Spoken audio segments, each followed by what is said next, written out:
Sejam todos bem-vindos ao estudo diário das Escrituras. Hoje eu vou compartilhar com vocês Lucas capítulo 18, do versículo 1 ao versículo 8, que é uma parábola que o Salvador explicou aqui sobre o juiz iníquo, tá bom? O juiz injusto aqui, tá bom? Aqui logo no versículo 1 de Lucas 18 diz assim, né? Jesus Cristo falou: "E contou-lhes também uma parábola acerca do dever de orar sempre e nunca desfalecer." Então aqui já está explicando qual que é o propósito dessa parábola, que é sobre perseverar na oração, tá bom? Então é isso. Mas, para a gente entender por que que Jesus Cristo contou essa parábola, né? Por que que ele resolveu falar sobre a oração e perseverar na oração? O contexto histórico está um capítulo antes, que é o capítulo 17. Jesus Cristo diz: "Eu sou o Filho de Deus." Ele é o Messias. E aí então os fariseus falam: mas se é o Messias, cadê o reino de Deus prometido, né? Eles contavam muito com as profecias de Isaías, dizendo, né, que quando Cristo viesse, o Messias viesse, haveria um único governo, a terra seria justa, não haveria mais morte, né? Então teria tudo isso, né? Os inimigos seriam postos sobre seus pés, tudo isso. Então eles falam: cadê o reino de Deus, né?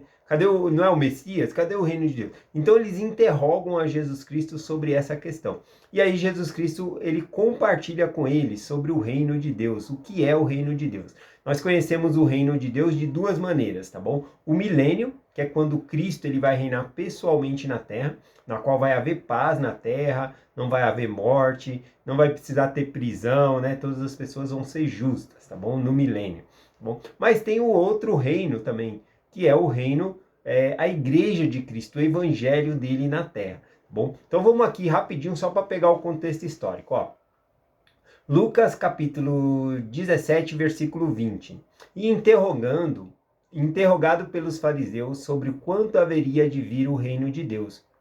E respondeu-lhe e disse: o reino de Deus não vem com a aparência exterior. Então a primeira coisa que ele falou: olha, o reino de Deus não vem com aparência exterior. Na verdade, o reino de Deus já está entre nós. Eu sou o reino de Deus, né? Só que eles rejeitavam Jesus Cristo como o Messias. Eles não seguiam Jesus Cristo como o Messias.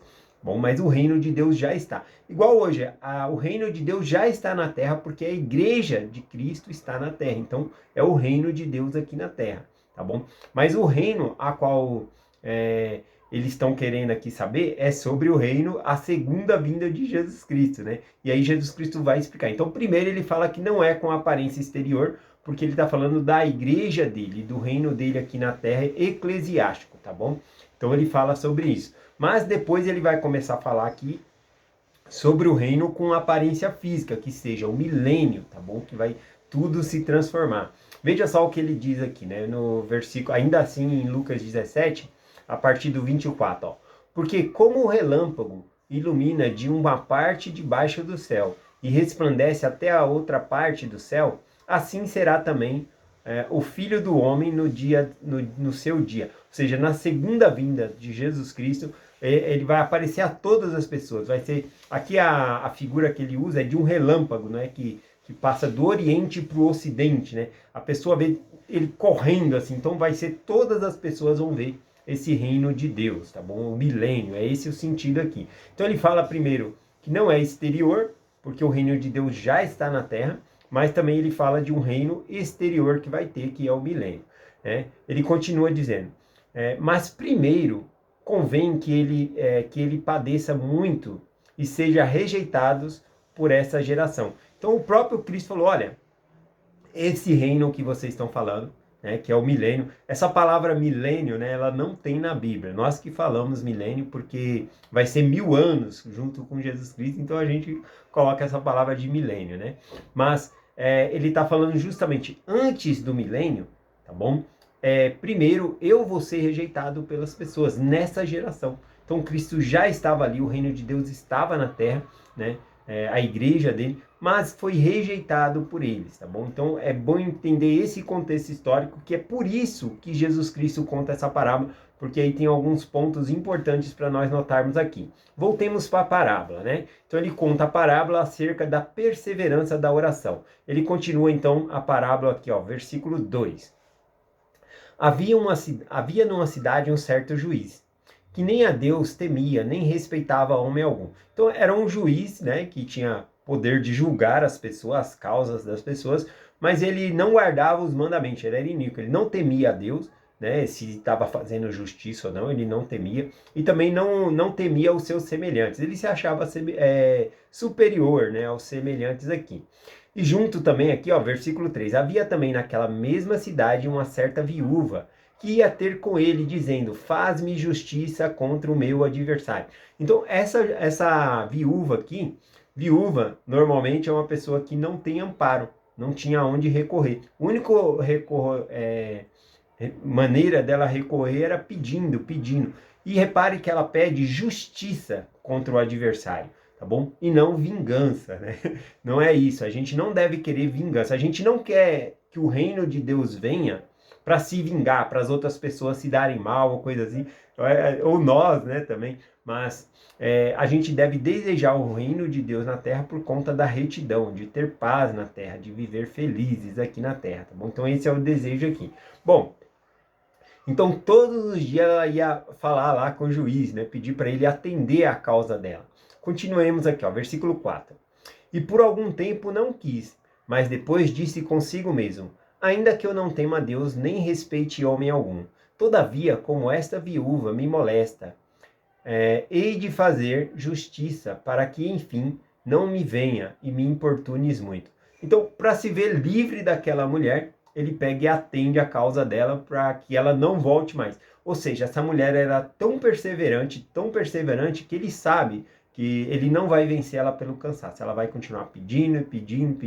Ele que vai se aborrecer. Então, ele vai lá e atende a causa dessa mulher. Lembrando que aqui o Salvador ele falou que está ensinando sobre a perseverança na oração.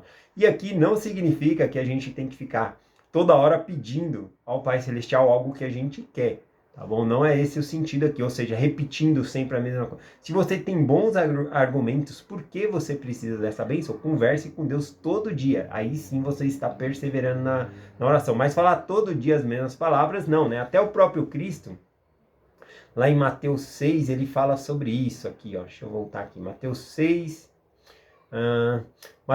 versículos 7 e 8, ó.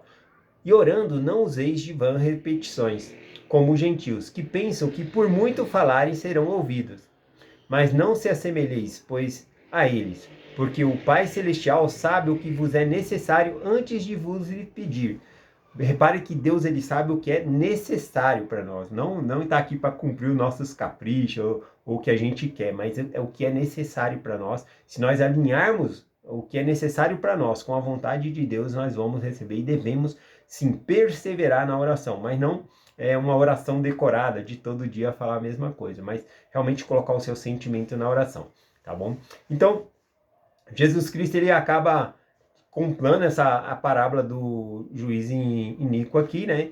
E aí ele diz assim, o que nós podemos aprender, né, com essa parábola aqui, ó, versículo 2. E disse o Senhor, ouviu o que disse o iníquo juiz, né? Ou seja, o injusto juiz. Ele disse, por causa que ela me pediu muitas vezes, eu vou atender. E aí então o Senhor compara daquelas pessoas que são perseverantes na oração. Versículo 7.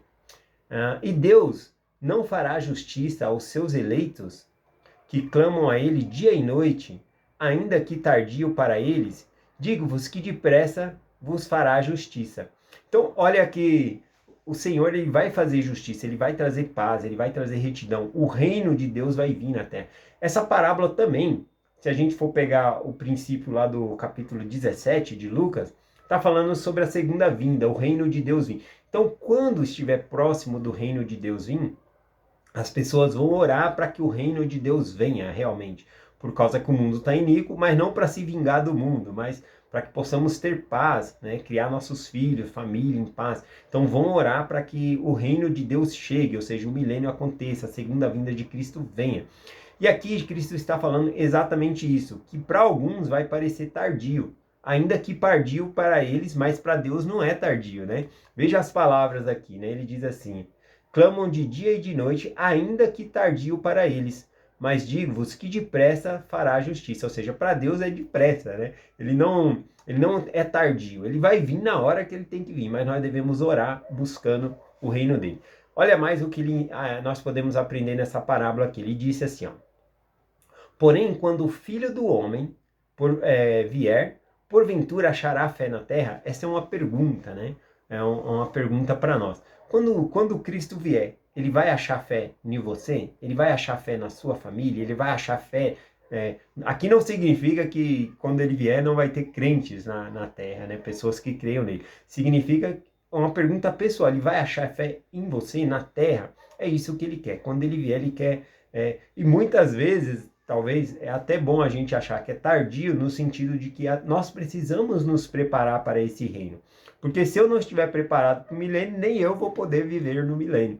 Então é importante essa preparação também, né? Mas aqui é colocado como não é tardio, tá bom? Então eu achei bem interessante aqui. Bom, é essa parábola, né, que eu queria compartilhar com vocês sobre a perseverança na oração. Nós sempre devemos perseverar. E não significa pedir sempre a mesma coisa com vã repetição de palavras, mas colocar energia, argumento, né, alinhar a nossa vontade com a vontade de Deus. E aí sim, as nossas orações vão ser respondidas, tá bom?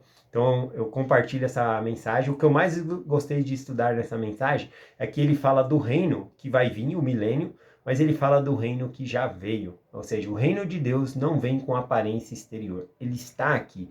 As pessoas não sabem. Nós temos que divulgar o reino de Deus. Nós temos que compartilhar o evangelho para outras pessoas. Esse é o nosso desafio. E eu compartilho essa mensagem com vocês em nome de Jesus Cristo. Amém. Até amanhã.